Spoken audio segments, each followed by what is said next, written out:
A single raspberry is a masterclass in deception. It looks like one fruit, plump and coherent, but bite it, and the illusion shatters. It is actually a cluster of dozens of tiny drupelets, each holding its own seed, arranged around a hollow core that collapses on the tongue like a secret finely told. Botanists place the wild raspberry in the genus Rubus, a sprawling family that also claims blackberries and dewberries.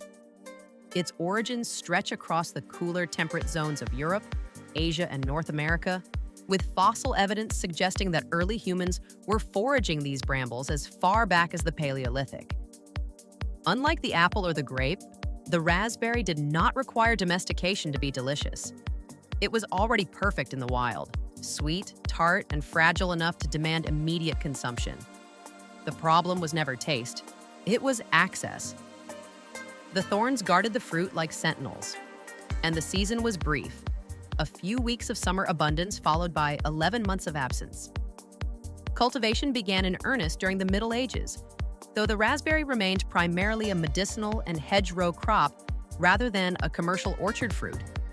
Monastic gardens across France, England, and Germany propagated select varieties for their purported ability to strengthen the stomach and calm the womb. The leaves were brewed into teas, the fruit was preserved in honey or wine.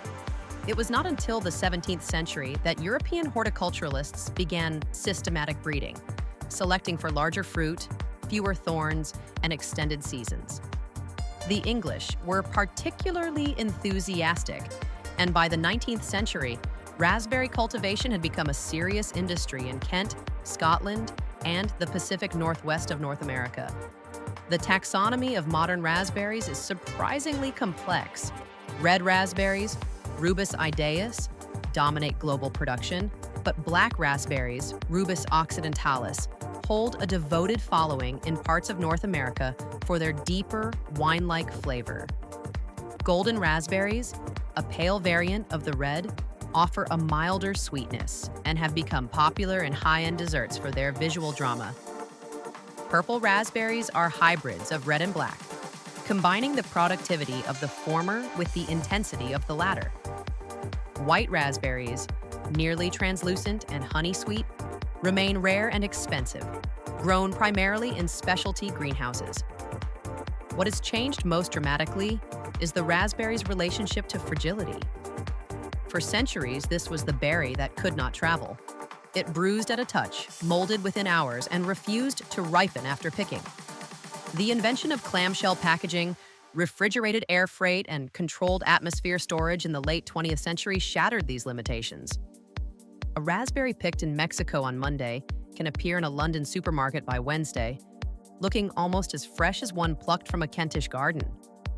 This logistical miracle has democratized access but has also bred varieties optimized for durability rather than depth of flavor. The supermarket raspberry is often larger, firmer, and paler than its wild ancestor, a trade-off that consumers rarely notice until they taste the real thing.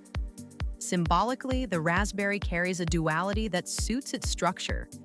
It represents both innocence and temptation, the blush of summer and the prick of the thorn. In European folklore, bramble patches were sometimes associated with fairy rings and threshold spaces, places where the everyday world grew thin. Eating raspberries was, in some traditions, a way to taste the other side without fully crossing over. In modern wellness culture, the fruit has been rebranded as a superfood. Its antioxidant profile and fiber content marketed with the same fervor once reserved for its medicinal leaves. From a hedgerow remedy to a billion-dollar global crop, the raspberry has proven that fragility is not a weakness if you make yourself indispensable. It does not travel well, it does not store well, and it demands patience from anyone who tries to grow it. Yet every summer, we reach for it again, drawn by that particular balance of sugar and acid, that momentary collapse on the tongue, that reminder that some pleasures are worth the thorns. Follow KitchenMagic3.com for more.